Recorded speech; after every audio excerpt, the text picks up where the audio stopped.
वर्षापूर्वी ह्या दगडमातीच्या देशात महाराष्ट्राच्या अखंड इतिहासाला सुरुवात झाली आणि त्या इतिहासाच्या सुरुवातीने संस्कृतीचा वारसा जपत दऱ्याखोऱ्यातून नदीच्या प्रवाहाप्रमाणे वाहत जात या महाराष्ट्राच्या विकासाच्या उत्कर्षाच्या आणि परंपरेच्या गणाला सुरुवात झाली।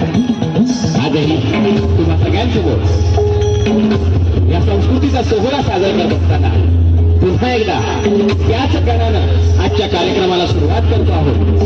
सिद्धी क्रिएशन निर्मित साई शंभू प्रस्तुत सोहळा संस्कृतीचा संकल्पना निर्मिती आणि दिग्दर्शन उमेश देसाई स्वप्नील मोडक सादर होत आहे तुम्हा सगळ्यांसमोर आजचा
आणि या गणाच्या सुरुवातीबरोबर तुम्हा सगळ्यांचं मनपूर्वक स्वागत.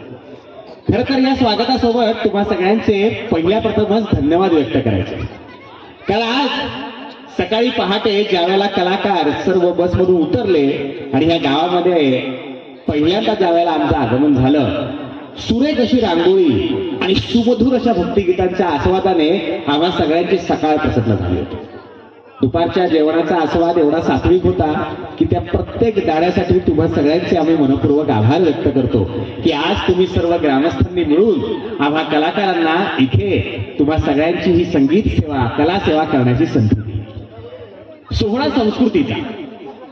संस्कृतीचा सोहळा साजरा करत असताना महाराष्ट्राच्या दरीखोऱ्यातल्या प्रत्येक लोकपरंपरेचा आर्जव तुम्हा आम्हा सगळ्यांना करावा वाटतो. खरं तर हा लोकपरंपरेचा प्रत्येक प्रकार तुम्हा आम्हा सगळ्यांनी वर्षानुवर्ष पाहिलेला आहे. काही तासांपूर्वी कोकणातल्या परंपरेच्या भजन सभेचा आस्वाद तुम्ही सगळ्यांनी घेतला. त्या भजन सेवेपासून ते पार लावणीपर्यंत, तमाशाच्या त्या फळांपासून ते मोठमोठ्या थिएटरच्या रंगबिरंगी दुनियेपर्यंत महाराष्ट्राची लोकपरंपरा आणि या संस्कृतीचा सोहळा हा नेहमीच गाजत आलेला आहे. आणि त्याच संस्कृतीचं पाऊल ठेवत भक्ती आणि शृंगार ह्याची सरमिसळ भेळ जर कशात होत असेल तर ती महाराष्ट्राच्या एका लोकप्रकारात म्हणजे गवळणीमध्ये.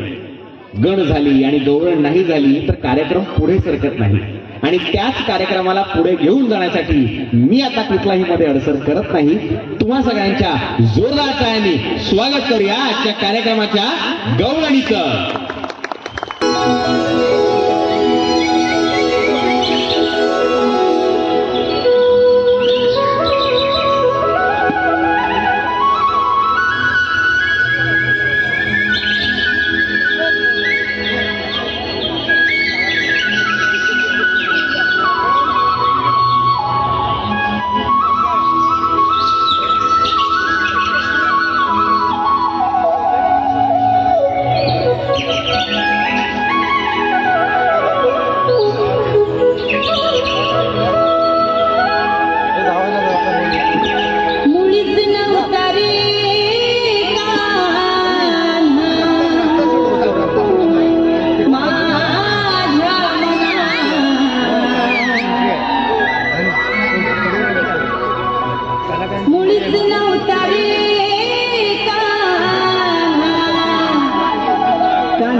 तुझ्यासाठी आले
मुंबईतून किती पण धाकधूक झाली तरी गावात आलं की मन प्रसन्न होतं.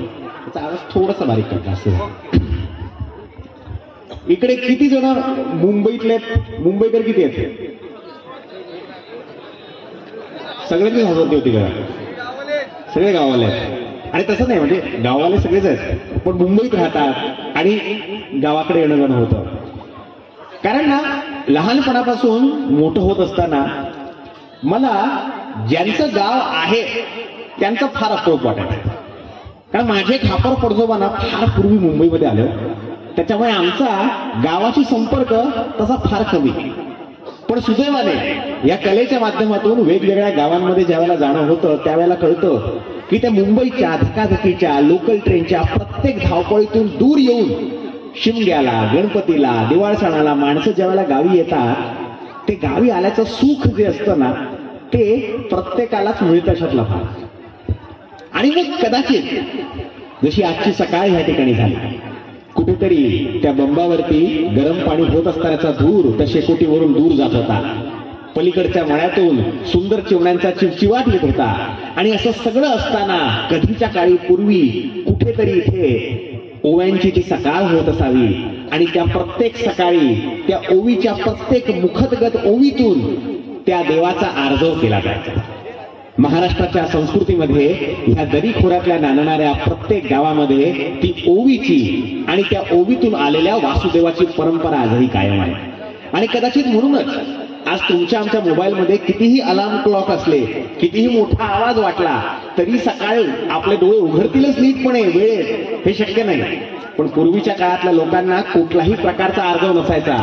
कोंबडा तिकडे आरवला की सकाळच्या ओव्यांना सुरुवात व्हायची आणि दिनचर्येला वासुदेव चिपळ्या वाजवत त्यांच्या दारोदारी भिक्षा मागत यायचा.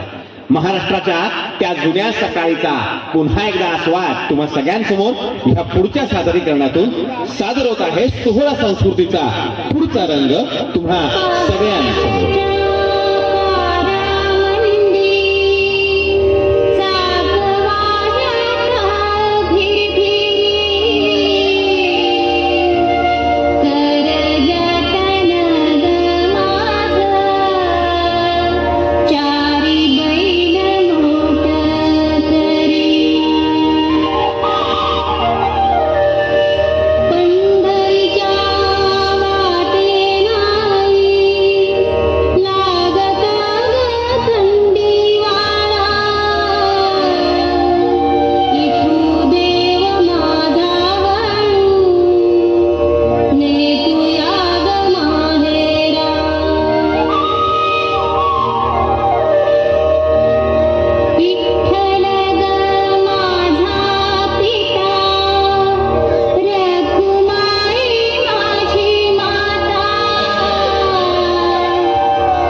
भागवत आली वासुदेव वासुदेवाची स्वारी गाव जागवत आली वासुदेवाची स्वारी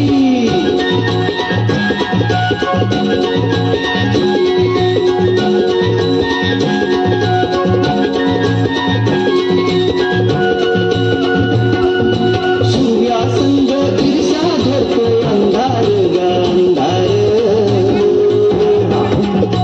उजेड केला घेतो म्हणून बेजार गा बेजार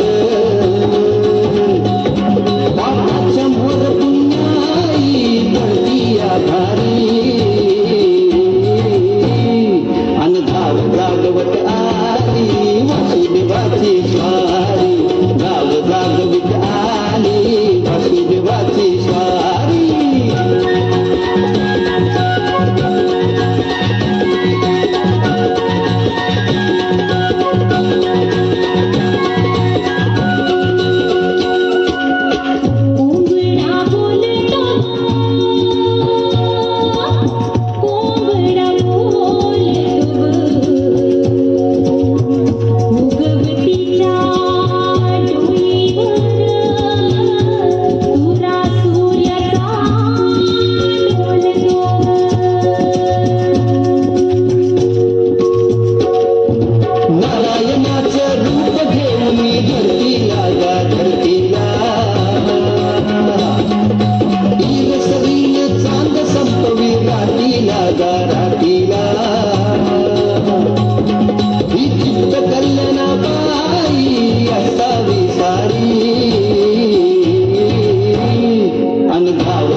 जोरदार पडला पाहिजे. आपल्या गावचे जावई आहेत स्वप्नील तुम्हा सगळ्यांसमोर या ठिकाणी आजच्या या सगळ्या संचाला घेऊन जे आलेले आहेत आणि तुम्हा सगळ्यांच्या सेवेत दाखल केलेला आहे.